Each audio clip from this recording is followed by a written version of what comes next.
안녕하세요. 코리아그루입니다. 어느덧 4월이 되었는데요. 오늘은 성공적인 마늘 재배를 위해서 4월부터 수확기까지 관리에 대해서 알아보도록 하겠습니다. 이제 먼저 주요 병해충 관리입니다. 지금까지 괜찮다가도 4월이 되면서 지온이 올라가면 고자리파리 피해가 큰 문제가 되기도 합니다. 이 유충이 뿌리나 인경을 가해서 아래 잎부터 노랗게 말라 죽게 되는데요.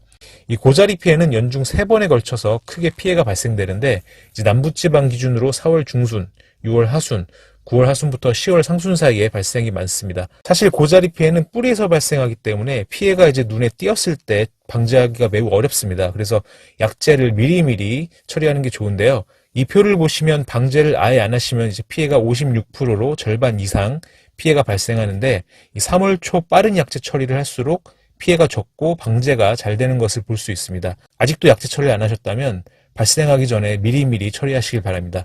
그리고 고자리 피해 같은 경우 이 전용 약재 사용도 중요하지만 미부숙 퇴비 사용을 안 하는 게 굉장히 중요합니다. 특히 미부숙 퇴비 사용은 선충이나 뿌리응해 발생의 원인이 되기도 하는데요.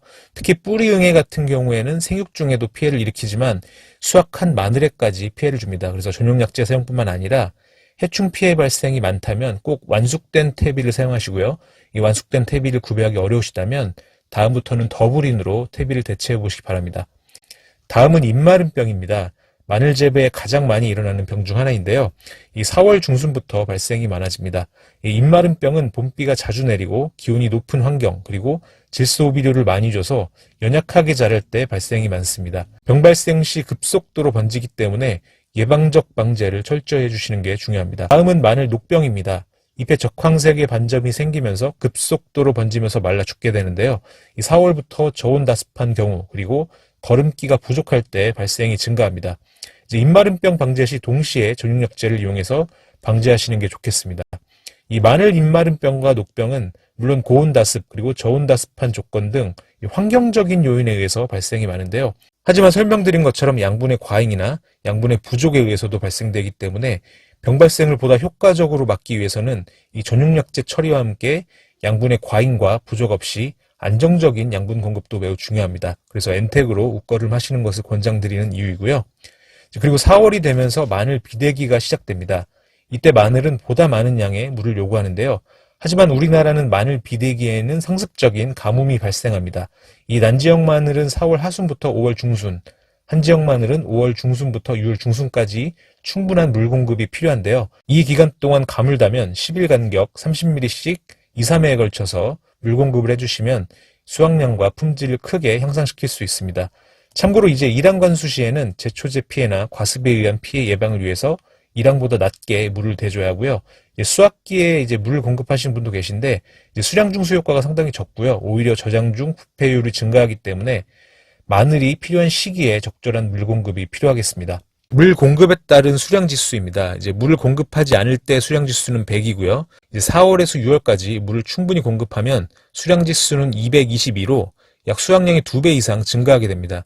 하지만 5월경 비대기에만이라도 충분히 물을 공급해 주시면 수량 지수가 188까지 올라가는 것을 볼 수 있습니다.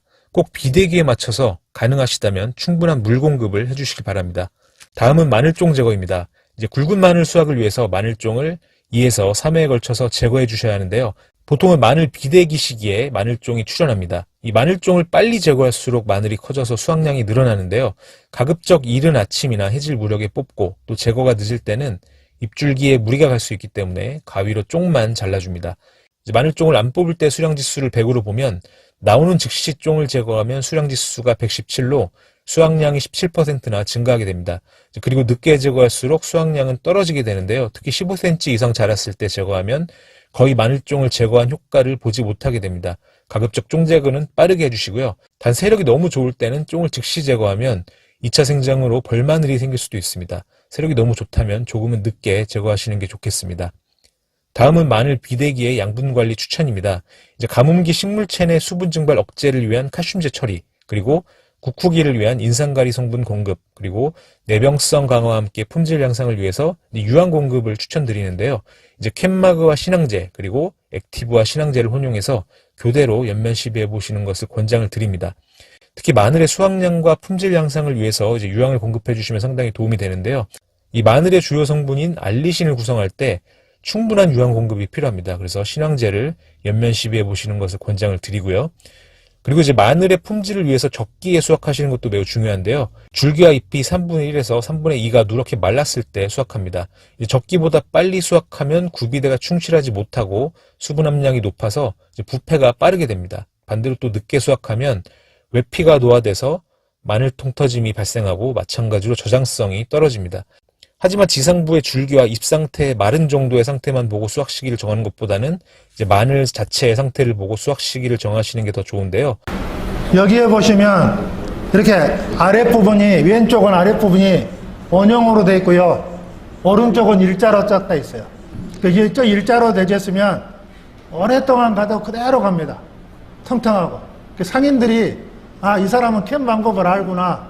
그래서 가격을 딱 쳐줘요. 내가 갖고 딱 나갔었을 때 우선 일자로 됐냐 안 됐냐부터 봅니다. 이렇게 일자로 되어 있어요. 일자로. 안드하게. 이게 이런 식으로 파여 있으면 안 돼요. 그래서 이게 마늘에서 포인트가 됩니다.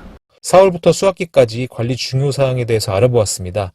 남은 기간 잘 관리하셔서 마늘 농사 대풍하시길 바랍니다. 오늘은 여기까지입니다. 다음에도 더 좋은 정보 드릴 수 있도록 노력하겠습니다. 감사합니다.